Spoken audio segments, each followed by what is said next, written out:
to the podcast. My name is Ikra Matloob and my colleague Rakhi Sikdar is here. We are going to discuss some psychological point of views about math anxiety and we will discuss some of the practical approaches to overcome it.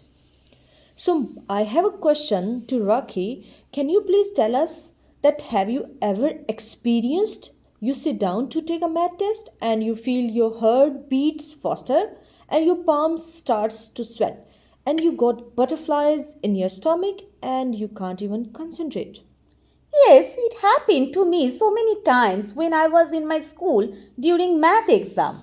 So you are not alone, don't worry. It's a common experience. This phenomena is called math anxiety.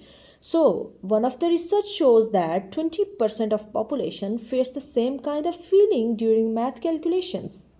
Yes, I heard that. I have done one research like UK adults experience anxiety performing calculations and 1 in 5 almost scared of maths. Today we're driving into math anxiety, what it really is, why hijack the brains even if we know the materials and the evidence-based strategies actually work overcome it.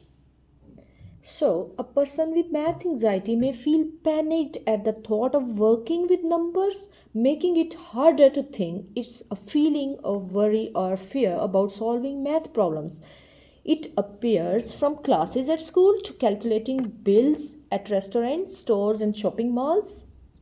Yes, everywhere it is. Math anxiety is far more common than most people realize. It affects children, teenagers, university students, and even adults who use mathematics in their daily lives.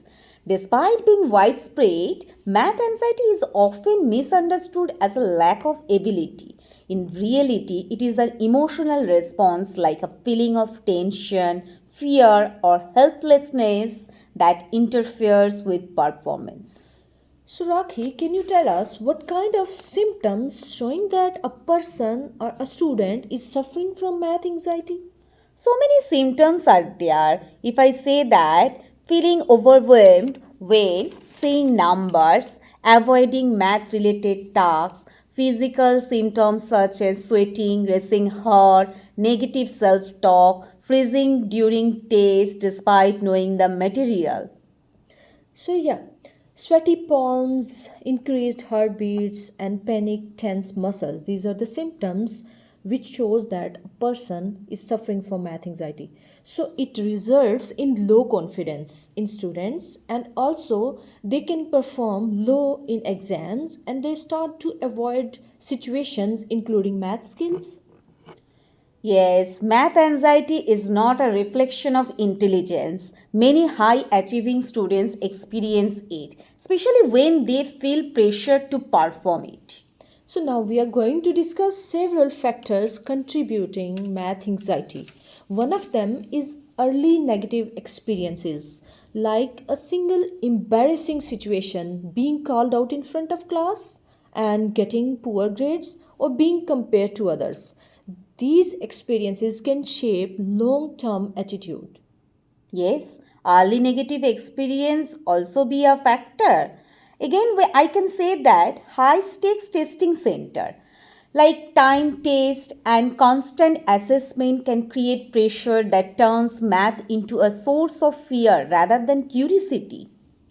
So one of the other point is fixed mindset of people like negative attitude towards math like I'm not good at math, I'm not a math person. These type of attitude passed on from parents to teachers and then believing that mathematical ability is inborn or innate. Some people are born good at math. This type of fixed mindset discourages effort and resilience and may result in math anxiety. True fact. I can say that teaching approach is also one of the factor also. Like when math is taught as a set of rigid procedures rather than a creative exploratory subject, students may feel disconnected or intimidated. Exactly. So now we are going to discuss some of the effective strategies to reduce math anxiety. Overcoming math anxiety is absolutely possible. Here are evidence based strategies that help learners rebuild confidence and competence. One of them is a shift to a growth mindset. Encourage the belief in students that mathematical ability develops through practice. Mistakes are not failures, they are data points that guide learning. Growth mindset, it's reducing math anxiety, I know that. I can say break tasks into smaller steps also, that also reduce math anxiety. Like larger problem, if I choose larger problems, it can feel overwhelming. Breaking them into manageable parts reduces cognitive load and increases clarity. We can also use visual and concrete tools in learning mathematics like diagrams, manipulative number lines, and visual models. These can help students understand concepts better rather than just memorizing procedures. Yes, visualizing is most important for reducing math anxiety. If I say that practice slow, untimed math, that is also reduce math anxiety. Like removing time pressure allows students to focus on reasoning rather than speed. This builds deeper understanding and reduces panic. One of the other way is to build positive math experiences in students like playing with games, puzzles, real life situations and collaborative problem solving can transform math from a threat into something very enjoyable and funny. Good point is this. I can also say that another point like address emotional responses like breathing exercises, mindfulness, and reframing negative thoughts help regulate the nervous system during math tasks. Exactly, you're right.